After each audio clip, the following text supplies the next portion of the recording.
തിരുവനന്തപുരം ആറ്റിങ്ങൽ താലൂക്ക് ആശുപത്രിയിൽ നഗരസഭാ ചെയർമാന് നേരെ ഡോക്ടറുടെ കയ്യേറ്റ ശ്രമമെന്ന ആരോപണം.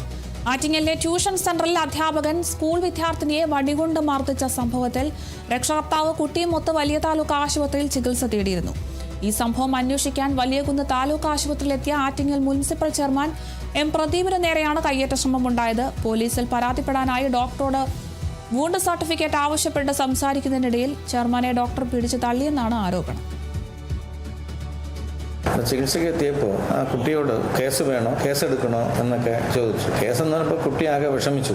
ആ കുട്ടിയുടെ വീട്ടിലിരിക്കുന്ന സ്ഥലത്തെ കൗൺസിലർ ശ്രീജിത്തും കൂടെ ഉണ്ടായിരുന്നു. അപ്പോൾ ശ്രീജിത്ത് ഡോക്ടറോട് പറഞ്ഞു, സാറേ അതൊന്നും കുട്ടിയോട് കേസെടുക്കേണ്ട കാര്യമൊക്കെ ചോദിക്കുന്നതിനെന്ന് ചോദിച്ചു. അപ്പോൾ കൊച്ചിനെ രക്ഷാർത്ഥനോട് ചോദിച്ചാൽ പോരെ.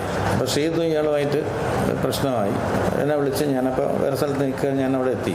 അപ്പോൾ അയാൾ എന്നോട് ധിക്കാരപരമായിട്ടാണ് അയാൾ സംസാരിക്കുന്നത്. ഈ സംസാരത്തിനിടയിൽ ശ്രീജിത്ത് ഇയാളെ മൊബൈലിൽ എടുത്തു ഇയാളെ സംസാരം. അപ്പോൾ ഇയാൾ ഫോൺ ദൂരേക്ക് തട്ടി എറിഞ്ഞു. അപ്പോൾ രണ്ടാമത് പിന്നെ ഇവർ തമ്മിൽ ടക്കഫാറാവുന്ന ഒരു പ്രശ്നം വന്നപ്പോൾ ഞാൻ ഇടത്തെ കൈ കൊണ്ട് ഞാൻ തടഞ്ഞു. രണ്ടുപേരെയും അങ്ങോട്ടും ഇങ്ങോട്ടും ദൂരോട്ട് നിൽക്കാം. അപ്പോൾ അയാൾ എൻ്റെ ഇടത്തെ കൈയിൽ ഒരു അടി അങ്ങ് അടിച്ചു.